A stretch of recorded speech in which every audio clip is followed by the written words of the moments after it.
بدبو کا وہ مرغولا اگلے ہی لمحے کمرے کے اندر تھا۔ کمرے کا دروازہ جیسے خود بخود کھلا تھا ویسے ہی بند بھی خود بخود ہو گیا تھا۔ اس وجود کو ضرورت تھی تازہ انسانی خون کی، اپنی جسمانی بقا و حیات کے لیے۔ پزمردہ چہرے، زردی مائل رنگت اور ڈھیلے ڈھالے بدن جیسے ان میں جان ہی نہ ہو۔ ایمان اور علی کی دن بدن خراب ہوتی صحت رائمہ اور سائم کے لیے پریشانی کا باعث بننے لگی تھی۔ ان کے 2 ہی بچے تھے۔ بزنس اور جاب میں مصروف وہ دونوں بھلے ان کو پورا ٹائم نہ دے پاتے تھے، مگر وہ دونوں بچے ان کی جان تھے۔ اپنی مصروفیت کے پیش نظر ان دونوں بچوں کی دیکھ بھال کے لیے کل وقتی آیا رکھ لی تھی۔ 40 سالہ آیا سمینہ بہت ہی نرم دل اور مہربان عورت ثابت ہوئی تھی۔ کچھ ہی دنوں میں ایمان اور علی آیا سمینہ کے ساتھ ایسے گھل مل گئے تھے جیسے بہت سالوں سے اسی کے ساتھ رہ رہے ہوں۔ بچوں کی آیا سمینہ سے اتنی تیزی سے لگاؤ اور وابستگی نے رائمہ اور سائم کو اطمینان بخشا تھا۔ بچوں کے ساتھ آیا سمینہ کو 6 ماہ ہو گئے تھے۔ وہ صبح کے ناشتے سے لے کر رات کے کھانے تک اور پھر رات کے سو جانے تک بچوں کے ساتھ سائے کی طرح رہا کرتی تھی۔ آیا سمینہ بہت ذمہ دار تھی کہ رائمہ اور سائم کو ان 6 ماہ میں اس سے کوئی شکایت نہ ہوئی تھی، مگر اب کچھ ہفتوں سے انہیں آیا سمینہ کے طور طریقے اور انداز اور عادات پہلے سے مختلف لگنے لگے تھے۔ آیا سمینہ اپنی فطرت اور عادت سے ہٹ کر مختلف نظر آنے لگی تھی۔ نہ اب وہ ایمان اور علی کے ساتھ پہلے کی طرح دوستانہ رکھتی تھی، نہ ہی ان کا خیال پہلے کی طرح رکھتی تھی، جس کا نتیجہ یہ نکلنے لگا تھا کہ دونوں بچوں کی صحت تیزی سے خراب ہونے لگی تھی۔ چند ہی ہفتوں میں دونوں بچے ہڈیوں کا ڈھانچہ نظر آنے لگے تھے۔ یہ اس سال کا دوسرا چاند گرہن تھا۔ گرہن زدہ چاند رات کے 10 بجے ہر اس ملک میں دیکھا جا رہا تھا جہاں گرہن لگنا تھا۔ گرہن کے اثرات نے ہر وجود پر اپنے اثرات دکھانا شروع کر دیے تھے۔ جیسے ہی چاند کی روشنی اس وجود پر پڑی، اس کے اندر عجیب سا تناؤ پیدا ہونے لگا۔ گرہن کی راتوں میں تازہ انسانی خون کی طلب عام راتوں کی نسبت اس میں 10 گنا زیادہ بڑھ جایا کرتی تھی۔ یہ طلب اس کے اندر ہی جانی سی کیفیت پیدا کرنے لگی تھی۔ گرہن کا دورانیہ 2.5 گھنٹے کا تھا۔ ان 2.5 گھنٹوں میں اسے ہر صورت میں یہ ضرورت پورا کرنی تھی۔ اس کی آنکھوں میں اس وقت ایسی خونخواریت دکھائی دینے لگی تھی کہ کوئی بھی انسانی جسم اسے میسر آ جائے تو وہ اس کو چیر پھاڑ کر رکھ دے اور اپنی پیاس بجھا لے۔ اکڑے ہوئے تناؤ زدہ وجود کا رخ 2nd فلور کی سیڑھیوں کی جانب تھا۔ 2nd فلور کا مخصوص بیڈ روم خالی تھا، مکین موجود نہیں تھے، اور یہ بات اس وجود کا جسمانی تناؤ اور بڑھا گئی تھی۔ گرہن کا وقت ختم ہونے میں کچھ ہی دیر رہ گئی تھی۔ آج اس وجود کو اپنی پیاس بجھانے کے لیے کسی نئے شکار کی تلاش تھی۔ اس تناؤ زدہ وجود کی تلاش اور ضرورت اسے باہر لان میں لے آئی۔ سرخ نگاہوں نے ایک اضطرابی نگاہ آسمان پر گرہن زدہ چاند پر ڈالی اور دوسری نگاہ اپنے شکار پر۔ اگلے کچھ ہی لمحوں بعد فضا میں انسانی چیخوں کے ساتھ تازہ انسانی خون کی بو پھیل گئی۔ اپنے وجود کی بقا و حیات کے لیے اس وجود نے نئے شکار کے ذریعے اپنی ضرورت پوری کرنی تھی۔ اس پیاسے وجود میں سکون اتر آیا تھا۔ صبح کے اجالے میں گارڈ کی بے دردی سے ادھڑی ہوئی لاش رائمہ اور سائم کے لیے خوف اور دہشت بنی ہوئی تھی۔ گارڈ کو کسی درندے نے اس بے رحمی سے چیر پھاڑ دیا تھا کہ مسخ شدہ لاش کی پہچان وہ اس کے مخصوص یونیفارم سے کر پائے تھے۔ سوسائٹی میں اس واردات کی خبر پھیلتے ہی پولیس کی گاڑیوں کے سائرن کی گونج پورے علاقے میں سنائی دینے لگی۔ واردات کے وقت آپ سب افراد خانہ کہاں تھے؟ پولیس سائم سے تفتیش کے لیے مختلف سوالات پوچھ رہی تھی۔ ہم میں سے تو کوئی بھی گھر پر نہیں تھا۔ رات میں ان چاروں میں سے کوئی گھر پر موجود نہ تھا۔ ایمان اور علی کی طبیعت بہت خراب تھی، انہیں ڈاکٹر سے چیک اپ کے لیے ہاسپٹل لے جانا پڑا تھا۔ گھر میں کوئی ملازم اور ملازمہ؟ پولیس کے سوال پر سائم نے شہادت کی انگلی کا اشارہ سامنے خاموش کھڑی آیا کی طرف کیا۔ گہرے نیلے رنگ کے مخصوص سوسائٹی یونیفارم کے ساتھ سیاہ سینڈل اور سر پر سیاہ دوپٹہ لیے آیا سمینہ ان سب کو بے تاثر آنکھوں کے ساتھ دیکھ رہی تھی۔ انسپیکٹر نے ایک بغور نگاہ سرتا پا آیا سمینہ پر ڈالی۔ سوسائٹی کے اصول کے مطابق خواتین ملازمین کا یونیفارم نیلے شلوار قمیض کے ساتھ سفید دوپٹہ ہے نا؟ انسپیکٹر کے سوال پر آیا سمینہ کی سنجیدہ مگر بے تاثر آنکھوں میں عجیب سا تشدد بھرا غصہ نظر آیا، جو باریک بین فطرت کی مالکہ رائمہ کی توجہ کا مرکز بنا۔ انسپیکٹر کا اشارہ آیا سمینہ کے سیاہ دوپٹے کی طرف تھا۔ یہ بات رائمہ اور سائم کو گہری معنونیت کی لگی تھی۔ تو پھر آپ کی آیا کا دوپٹہ سیاہ رنگ کا کیوں ہے؟ سوسائٹی کے قوانین کے مطابق سب ملازمین کا یونیفارم گہرے نیلے رنگ کا تھا، جبکہ ملازماؤں کا سفید رنگ کا دوپٹہ تھا۔ اس پوری سوسائٹی میں آیا واحد ملازمہ تھی جس کا دوپٹہ سفید کی بجائے سیاہ رنگ کا تھا۔ انسپیکٹر صاحب، آیا کو سفید رنگ سے اسکن الرجی ہے۔ رائمہ نے انسپیکٹر کو وجہ بتا دی، مگر یہ وجہ انہیں مطمئن نہ کر پائی۔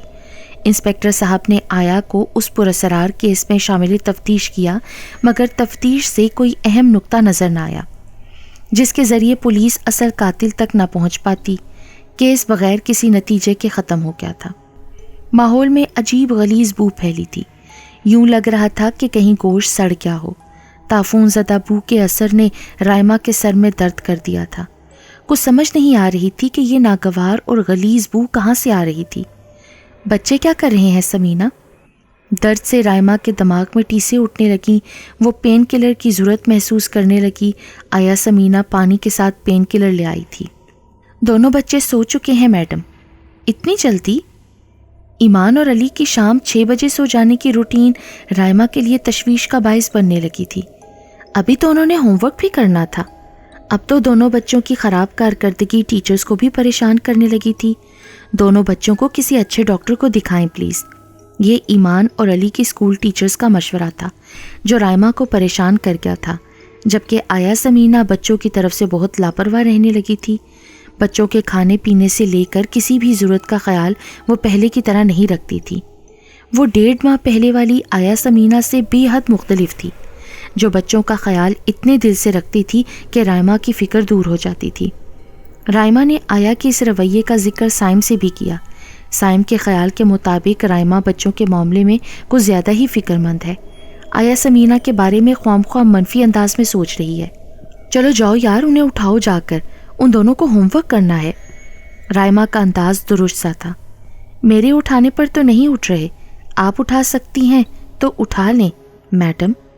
تقریباً کھینچ کر قدرے حسیلے انداز میں پانی کا گلاس رائمہ کے ہاتھ سے پکڑتے آیا سمینہ کا نہ صرف چہرہ غصے میں تھا بلکہ آواز بھی یوں بھاری سی لگی کہ جیسے عورت نہ ہو کوئی مرد ہو۔ ان سب باتوں پر غور کرنے کے ساتھ رائمہ نے جس بات پر بہت غور کیا وہ تھی سڑتے ہوئے گوشت کی ناگوار بو، جو اس وقت بہت ہی قریب سے آتی محسوس ہوئی تھی جب آیا سمینہ نے رائمہ کے ہاتھ سے گلاس سختی سے کھینچا تھا۔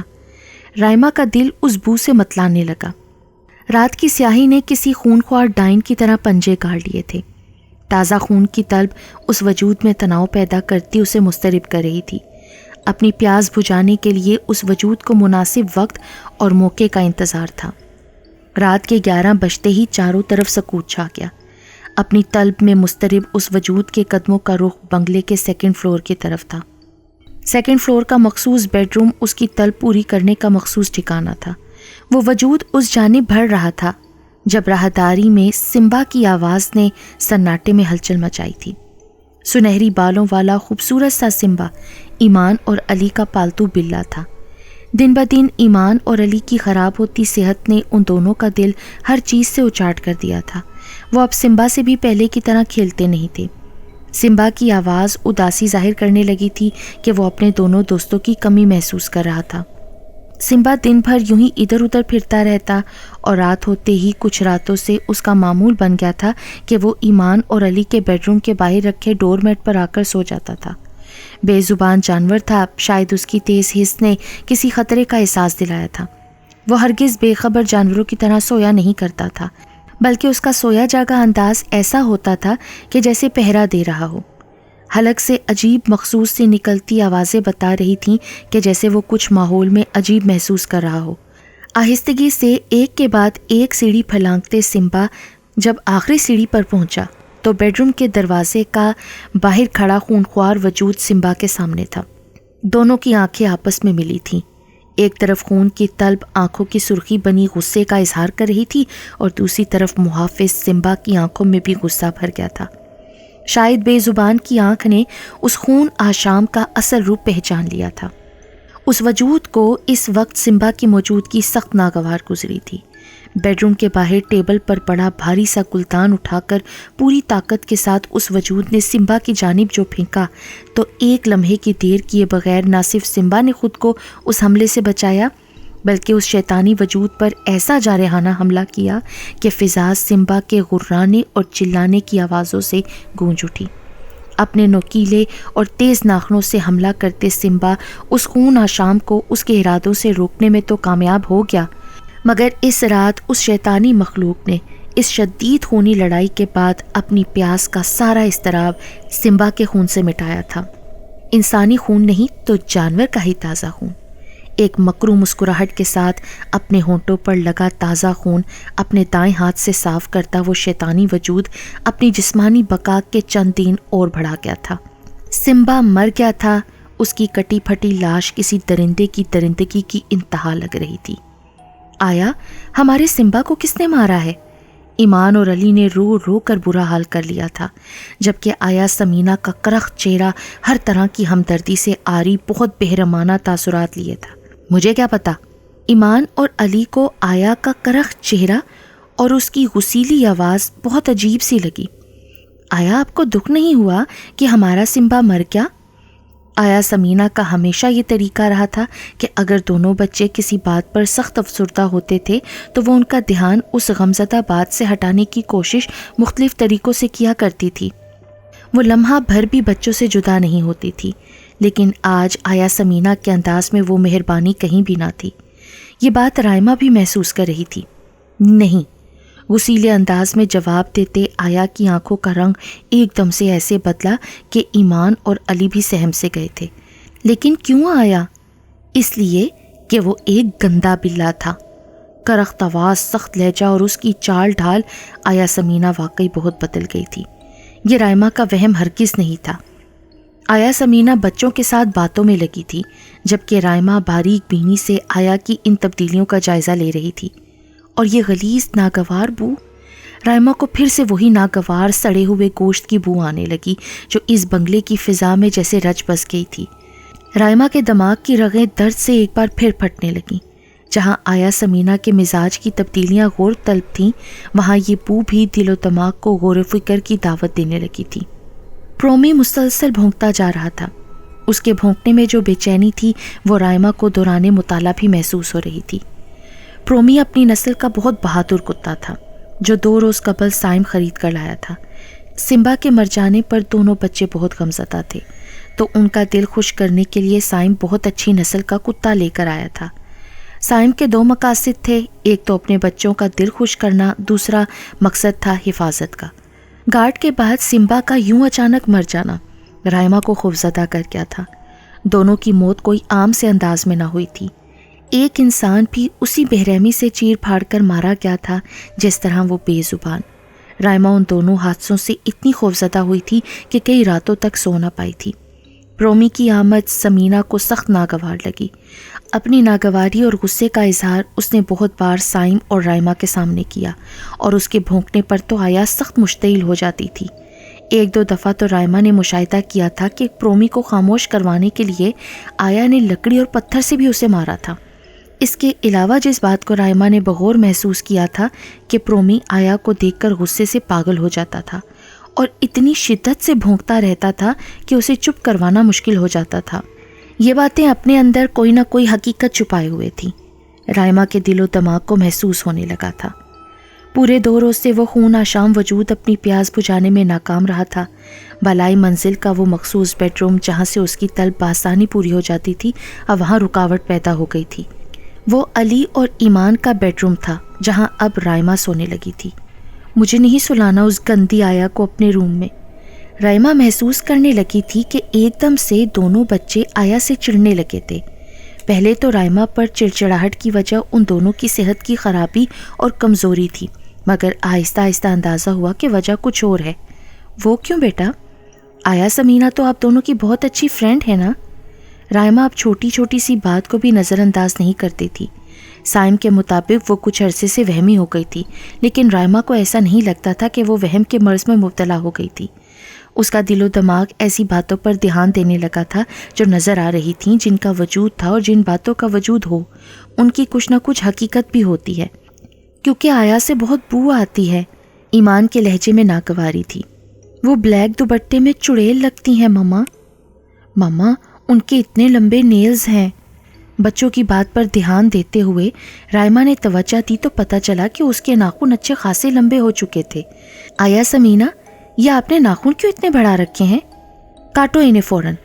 رائما کے مطابق لمبے ناخنوں میں جراثیم ہوتے ہیں اور شاید یہ جراثیم ہی ناخنوں کے ذریعے منتقل ہو کر ایمان اور علی کی صحت خراب کرنے لگے تھے۔ یہ نہیں کاٹے جا سکتے میڈم۔ پہلی بار رائما کو آیا کا چہرہ اور مسکراہٹ خوفناک حد تک پراسرار لگی۔ پر وہ کیوں؟ ناخنوں کو کاٹو تو ان سے خون بہنے لگتا ہے میڈم۔ اول تو رائما کو آیا کی بات ہی ہضم نہ ہوئی تھی، لیکن جب رائما خود اس تجربے سے گزری تو خوف کے مارے اس کا دل و دماغ سختے میں آ گیا۔ اپنے ہاتھوں سے رائما نے زبردستی آیا سمینا کے ناخن تراشنے کی کوشش کی تو سچ مچ ناخنوں والی جگہ سے خون کے فوارے پھوٹ پڑے۔ یہ ایسی حیرت انگیز بات تھی کہ رائما کی عقل بھی سمجھنے سے قاصر رہی۔ 2 روز سے پیاسا وجود اپنی پیاس بجھانے کے لیے تڑپ رہا تھا۔ رائما نے جب سے ایمان اور علی کے روم میں سونا شروع کیا تھا، یہ چیز اس وجود کے لیے رکاوٹ بن گئی تھی۔ گزشتہ کچھ راتوں سے ایمان اور علی نیند میں ڈر کر چیخنے رونے لگے تھے۔ وہ نہ صرف ڈرے ہوئے لگتے تھے بلکہ بہت تکلیف میں بھی دکھائی دیتے تھے، یوں کہ جیسے کسی شے نے ان کے جسم سے کسی عضو میں کوئی نوکیلی یا نوکدار چیز چبھائی ہو۔ کبھی ان کے جسم کے کسی حصے پر کٹ کا نشان لگا ہوتا تو کبھی کسی عضو سے تازہ خون بہہ رہا ہوتا، جبکہ ان دونوں کو کسی بھی قسم کی چوٹ نہ لگی ہوتی تھی۔ یہ سب کچھ رائما کے دل کو وحشت زدہ کرنے لگا تھا۔ سائم، مجھے لگتا ہے کہ ہمارا بنگلہ کسی شیطانی خلل کا شکار ہو گیا ہے۔ گارڈ کی اچانک موت، سمبا کا مرنا، پرومی کا ہر وقت بھونکتے رہنا اور فضا میں پھیلی ہر وقت سڑے ہوئے گوشت کی ناقابل برداشت بو، اور اب ایمان اور علی کے ساتھ یہ معاملہ۔ رائما کی چھٹی حس کچھ غلط ہونے کا اشارہ دے رہی تھی۔ آنکھوں سے بھلے ابھی وہ کچھ دیکھ نہ پائی تھی، مگر دل و دماغ اس کی توجہ کچھ اندیکھی حقیقتوں کی طرف دلانے لگے تھے جن سے عقل بھی انکاری نہ تھی، جبکہ سائم ان سب اندیشوں کو رائما کا وہم قرار دے رہا تھا۔ خون کی طلب اس وجود کے جسم میں اکڑاؤ سا پیدا کرتی، اسے مشتعل سا کرنے لگی تھی۔ لان میں پرومی کے بھونکنے کی آواز تسلسل سے آ رہی تھی۔ اشتعال اس وجود کو باہر لان میں لے آیا۔ وہاں کچھ بھی ایسا نہیں تھا جو اس کی طلب پوری کر دیتا کہ اچانک بے تابی سے ادھر ادھر دیکھتی متلاشی نظریں پرومی پر جا ٹھہریں۔ پرومی بھی اس وجود کی لان میں موجودگی پر ایسا جنونی سا ہونے لگا کہ جیسے پاگل کتا ہوتا ہو۔ اپنی گردن سے بندھی زنجیر کو پوری طاقت کے ساتھ کھینچتا پرومی اسے توڑنے کی کوشش کرتا نظر آ رہا تھا۔ اس کے مسلسل بھونکنے نے جہاں ہر سوئے ہوئے کی نیند میں خلل ڈالا تھا، رائما کو مکمل طور پر جگا دیا تھا۔ گلاس ونڈو سے پردہ ہٹا کر جو اس نے لان کا منظر دیکھا وہ اس کے ہوش اڑا گیا۔ اندھیرے میں کسی دیو ہیکل سے وجود کا سایہ پرومی پر جھکا نظر آیا اور خوف میں لپٹی پرومی کی حلق سے نکلتی عجیب سی آوازیں، اور پھر کچھ لمحوں بعد فضا میں سکوت چھا گیا۔ پرومی کی آواز کا شور ختم ہو گیا۔ لان میں گیٹ کے پاس پڑا پرومی کا مردہ جسم ہر ذہن کے لیے سوال بنا ہوا تھا۔ اس کی گردن دھڑ سے جدا تھی، جسے دیکھ کر ایسا لگ رہا تھا جیسے کسی تیز دھار آلے سے یہ کام کیا گیا ہو، یا پھر کسی درندے نے پرومی کا یہ حشر نشر کر دیا ہو۔ وہ درندہ کون تھا؟ بند گیٹ سے اندر کیسے آیا؟ پرومی کے آس پاس کہیں بھی کوئی تیز دھار آلہ ثبوت کے طور پر پڑا دکھائی نہ دیا تھا۔ میں نے خود ایک بڑا سا سایہ لان میں رات کے وقت دیکھا تھا۔ رائما بہت بار یہ بات چیخ چیخ کر سائم کے سامنے کہہ چکی تھی۔ ارے ضرور تم نے کوئی ڈراؤنا خواب دیکھا ہوگا رائما۔ لیکن اگلے کچھ ہی روز میں ایک اور ایسا اندھوناک واقعہ ہو گیا کہ اب تو سائم کی بھی عقل اور دماغ انکار کرنے کی حالت میں نہ رہے۔ ان کے بنگلے کے لان میں صفائی ستھرائی کرنے والا بوڑھا مالی مارا گیا تھا۔ اس کی لاش کا بھی بالکل وہی برا حال تھا جو پرومی کا ہوا تھا۔ مالی کا سر تن سے جدا تھا۔ اب تو سائم کو بھی کسی اندیکھے شیطانی وجود کی موجودگی اس بنگلے میں محسوس ہونے لگی تھی۔ شیشے کے شفاف میز پر بڑا سا سفید کاغذ پڑا تھا۔ سیاہ مارکر سے لگی اس سفید کاغذ پر آڑی ترچھی لکیریں مبہم سی تھیں۔ انہیں انہماک سے دیکھتی رائما بہت خوفزدہ نظر آ رہی تھی۔ تمہارے گھر میں اس سال کے پہلے چاند گرن سے شیطانی خلل پیدا ہو گیا ہے۔ وہ شخص ایک دم رائما سے مخاطب ہوا۔ انسانوں سے لے کر پالتو جانوروں تک سب کی اچانک سے موت کی وجہ وہ شیطانی خلل ہے۔ ایمان اور علی کی صحت کی خرابی کا تعلق اسی خلل سے ہے۔ لکیریں کھینچنے والے شخص نے اپنے علم کے ذریعے حساب کتاب لگانے کے بعد اپنا مارکر بند کیا اور جو انکشافات اپنے علم کی روح سے رائما کے سامنے رکھے وہ رائما کے رونگٹے کھڑے کر گئے۔ شیطانی خلل؟ میں سمجھی نہیں۔ کوئی سایہ، آسیب، جن یا چڑیل، یا پھر کوئی بدرو، بہت غلیظ بدرو۔ بدرو؟ رائما کو یہ لفظ سہما گیا تھا۔ افسوس کہ اس بدرو کا اگلا شکار ایمان اور علی۔ وہ شخص ابھی بات مکمل بھی نہ کر پایا کہ خوف کے مارے نکلتی منہ سے گھٹی گھٹی چیخیں رائما بمشکل اپنا ہاتھ رکھ کے روک پائی۔ عثمان طاہر جو کہ رائما کے انکل تھے، وہ یونیورسٹی میں پروفیسر کے علاوہ بہت سے روحانی علوم کے ماہر تھے، جن میں علم جعفر، علم رمل، علم العادات، علم النقوش، علم الحافرات، علم تسخیرات ارواح، علم مراقبہ، ٹیلی پیتھی، ہپناٹزم، میسمرائزم، علم نجوم، علم جعفر آثار اور حروف صوامت شامل تھے۔ 60 سالہ پروفیسر عثمان طاہر اپنے علوم میں اتنے ماہر تھے کہ ہزار پردوں میں چھپی حقیقت وہ ان سب علوم کی مدد سے جان لیتے تھے۔ تمہارے گھر میں وہ شیطانی مخلوق اپنی اصل شکل کی بجائے کسی اور روپ میں ہے۔ اس شیطانی مخلوق تک پہنچنے کے لیے پروفیسر عثمان طاہر کے کہنے پر بنگلے کے ملازمین کو بلایا گیا تھا۔ وہ سب ایک قطار میں کھڑے ہو گئے تھے۔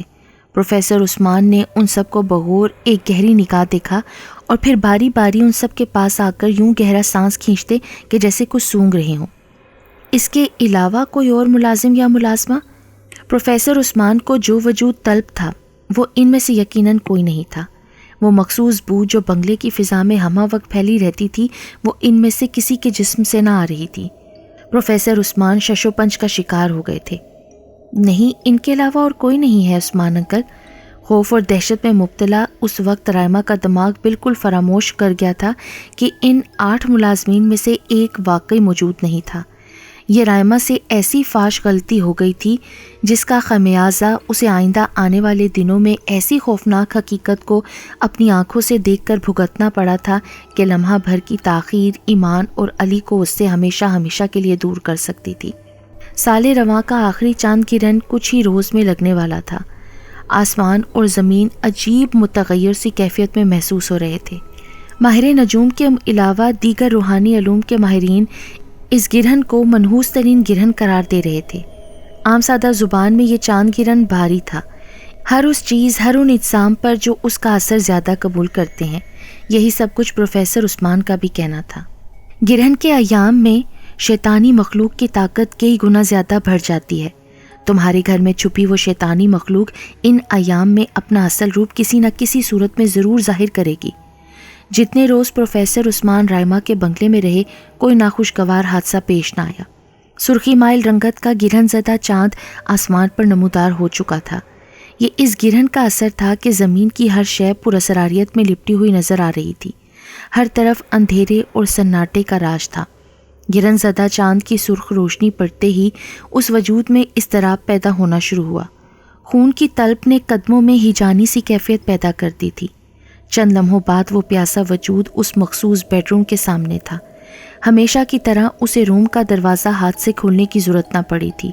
اس کے وجود سے نکلتی شیطانی طاقت کے اثر سے دروازہ ایک زوردار جھٹکے سے کھل گیا۔ اگلے ہی لمحے وہ وجود اندر تھا۔ دروازہ خود بخود بند ہو گیا۔ سڑے ہوئے گوشت کی جان لیوا بو ہر طرف پھیل گئی۔ وہ شیطانی مخلوق اپنے اصل روپ میں ظاہر ہو گئی تھی۔ اب اس کا ایک ہی مقصد تھا، ایمان اور علی کے خون سے اپنی پیاس بجھاتے، اپنے وجود کی بقائے حیات کو کئی صدیوں پر محیط کرتے ایسے طاقتور مخلوق میں تبدیل ہو جاتی کہ کوئی بھی اس کو ختم نہ کر پاتا۔ آج اس منحوس ترین چاند گرہن میں ہر صورت اسے یہ کرنا تھا۔ ممکن تھا کہ وہ بدرو اپنے شیطانی ارادے میں کامیاب ہو جاتی اگر خوف و ہراس میں ڈوبی رائما کی چیخیں پورے بنگلے میں نہ گونج اٹھتیں۔ کمرے میں مکمل اندھیرا کر دیا گیا تھا۔ کمرے کی کھڑکی سے گرہن زدہ سرخ چاند صاف دکھائی دے رہا تھا۔ پروفیسر عثمان طاہر کو بھی جو کرنا تھا گرہن کے دورانیے میں کرنا تھا۔ گرہن کا وقت ختم ہو جانے میں صرف 1.5 گھنٹہ رہ گیا تھا۔ سفید چادر سے ڈھکا وہ شیطانی وجود کمرے کے چکنے فرش پر عین درمیان میں پڑا یوں تڑپ رہا تھا کہ جیسے اسے مضبوط آہنی زنجیروں میں جکڑ دیا گیا ہو۔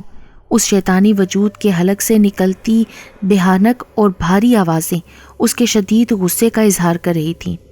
کمرے میں صرف چھوٹا سا سفید روشنی کا بلب آن کیا گیا تھا۔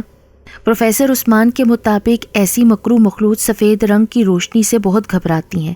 سفید روشنی کا بلب اس شیطانی وجود کے لیے اذیت کا باعث بن رہا تھا۔ مخصوص وظائف کے ساتھ اپنے روحانی علوم کو زیر استعمال لاتے پروفیسر عثمان طاہر کو نہ صرف اس شیطانی وجود کا اثر روپ سب کے سامنے لانا تھا، بلکہ آج اس بنگلے کو اس غلیظ وجود کے اثرات سے پاک بھی کرنا تھا، جس کی بقا کی شرط انسانی خون تھا۔ پروفیسر عثمان آنکھیں بند کیے کسی جلالی ورد میں مشغول تھے۔ سفید چادر میں قید وہ شیطانی وجود اس چادر کو پھاڑ کر باہر نکلنے کی ہر ممکن کوشش کرتا دکھائی دے رہا تھا۔ اس کے غرانے کی خوفناک آواز رائمہ اور سائم کے دلوں کو لرزاتی وحشت میں مبتلا کر رہی تھی کہ اگر کسی طرح یہ شیطانی مخلوق اس سفید چادر کو پھاڑ کر اس سے نکلنے میں کامیاب ہو گئی تو پھر ان سب کی موت یقینی تھی۔ سائم اور رائمہ کی خوفزدہ نظروں کا رخ گھڑی کی سوئیوں کی طرف تھا یا کھڑکی سے نظر آتے سرخ چاند کی طرف۔ گرہن کا وقت ختم ہونے میں آدھا گھنٹہ باقی رہ گیا تھا۔ پروفیسر عثمان طاہر کے عملیات میں پہلے سے زیادہ تیزی نظر آنے لگی تھی۔ ان کا ارکالود چہرہ، اس پر آئے مضطرب تاثرات، یہ سب کچھ دیکھ کر اندازہ ہو رہا تھا کہ ان کا مقابلہ کسی انتہائی طاقتور بدرو سے ہو رہا ہے، جبکہ چادر میں جکڑی مخلوق کی غرانے کی آوازیں بلند سے بلند ہوتی ہیبتناک ہوتی جا رہی تھیں۔ گرہن کا وقت ختم ہونے میں صرف 10 منٹ رہ گئے تھے۔ پروفیسر عثمان کے چہرے پر تھکن زدہ سے تاثرات چھانے لگے تھے۔ رائمہ اور سائم کا دل خوف و مایوسی پکڑنے لگا تھا۔ وحشت سے آنکھیں پھاڑے وہ دونوں سفید چادر میں جگمگاتی بل کھاتی شیطانی مخلوق کو دیکھنے اس کے غیظ و غضب کا اندازہ کر رہے تھے۔ یہ سب کچھ کیا ہو رہا تھا؟ ان کے بنگلے میں پورے 1 سال سے ایک شیطانی مخلوق قابض تھی اور انہیں علم بھی نہ ہو سکا تھا۔ بات حیرت انگیز تھی۔ خوفزدہ نظروں سے دیکھتے وہ ابھی اسی سوچ میں تھے کہ اگلے ہی لمحے ان کی آنکھوں نے سفید چادر کو عین لمبائی کے رخ میں پھٹتے دیکھا۔ پروفیسر عثمان کے مطابق اگر ان کے عملیات اور پڑھائی کے دوران یہ شیطانی مخلوق اس سفید چادر کو پھاڑنے میں کامیاب ہو گئی اور آزاد ہو گئی تو پھر اس کا خاتمہ مشکل نہیں ناممکن ہوگا۔ ہاتھ برابر چادر میں پڑی لمبی سی لکیر رائمہ اور سائم کے پیروں تلے زمین ہلانے لگی تھی۔ خوف سے بھری نظروں سے سائم نے گھڑی کو دیکھا۔ گرہن کا وقت ختم ہونے میں صرف 7 منٹ رہ گئے تھے۔ پروفیسر عثمان کا عمل فیصلہ کن مرحلے میں داخل ہو گیا تھا، شیطانی مخلوق کی زندگی یا پھر ان سب کی موت۔ فیصلہ پورے 7 منٹ بعد ہو جانا تھا۔ رائمہ اور سائم کا دل خوف سے ڈوبنے لگا تھا۔ سفید چادر میں 2 ہاتھ کے برابر ایک اور لمبی لکیر نمودار ہو گئی تھی، مطلب کہ ایک چادر مزید پھٹ گئی تھی۔ یہ منظر رائمہ اور سائم کے دل و دماغ کو سن کر گیا تھا۔ انہیں اپنی موت سامنے نظر آنے لگی تھی۔ گھڑی نے 2:45 بجا دیے تھے اور پھر اگلے ہی پل فضا میں بھیانک چیخوں کے ساتھ دھواں ہی دھواں پھیل گیا تھا۔ سڑے ہوئے گوشت کی بو نے پورے بنگلے کو اپنی لپیٹ میں لے لیا تھا۔ آیا سمینہ؟ سفید چادر میں کچھ دیر پہلے لیٹا شیطانی وجود پروفیسر عثمان کے عملیات کی طاقت سے ختم ہو چکا تھا۔ اب اس کی جگہ آیا سمینہ کا پڑا مردہ وجود رائمہ اور سائم کے لیے حیرت کا باعث بنا تھا۔ اس شیطانی مخلوق نے آیا سمینہ کے وجود میں بسیرا کر لیا تھا۔ اب اس ساری حیرت انگیز حقیقت سے پردہ اٹھاتے پروفیسر عثمان انکشافات کر رہے تھے اور ان کے انکشافات رائمہ اور سائم کے دل و دماغ کو معاف کر رہے تھے۔ پروفیسر عثمان کے حساب کتاب کے مطابق اس بنگلے کی ملازمہ ایمان اور علی کی آیا سمینہ تو 1 سال ہوا مر چکی تھی۔ اس کی موت کرنٹ لگنے سے ہوئی تھی۔ 2 دن تک اس کا مردہ وجود اس کے گھر میں تنہا پڑا رہا تو اس میں ایک شیطانی مخلوق نے بسیرا کر لیا۔ آیا سمینہ کے روپ میں ایمان اور علی کا خون پیتی شیطانی طاقت انہیں دن بدن کمزور کرنے لگی تھی۔ یہی بدروح سمبا اور پرومی مالی اور گارڈ کی بھی قاتل تھی۔ گندی بدروہیں سفید رنگ سے خوف کھاتی ہیں۔ تبھی آیا سمینہ کے روپ میں سمائی اس بدروح نے سفید کی بجائے سیاہ رنگ کا دوپٹہ اوڑھے رکھا تھا۔ اس گرہن کی رات پروفیسر عثمان کی ہدایت پر رائمہ اور سائم نے ایمان اور علی کو گھر میں آیا سمینہ کے ساتھ تنہا چھوڑا تھا۔ پروفیسر عثمان کے مطابق ان سب کی غیر موجودگی میں وہ بدروح ہر صورت آزادانہ طور پر اپنا اثر روپ ظاہر کرے گی، اور ایسا ہی ہوا تھا۔ آیا سمینہ کا مردہ جسم رائمہ کے سامنے پڑا تھا۔ اس کے وجود سے وہی گندی بدبو آ رہی تھی جو رائمہ کو اکثر بنگلے کی فضا میں سے آتی تھی۔ آیا سمینہ کی لاش سڑ کر سیاہ ہو چکی تھی۔ وحشت سے پھٹی آنکھوں سے آیا سمینہ کے مردہ وجود کو دیکھتی رائمہ اور سائم کی عقل دنگ رہ گئی تھی۔ بچوں کی آیا تو کرنٹ لگنے سے مر چکی تھی، تو پھر آیا کے روپ میں وہ کون تھی؟ وہ یقیناً ایک خون آشام بدرو تھی۔ کیا یہ سب کچھ آج کے ترقی یافتہ دور میں بھی ممکن تھا؟ یہ حیرت انگیز بھی تھا اور ناقابل فہم بھی، مگر اس واقعے کو جھٹلانا ناممکن تھا۔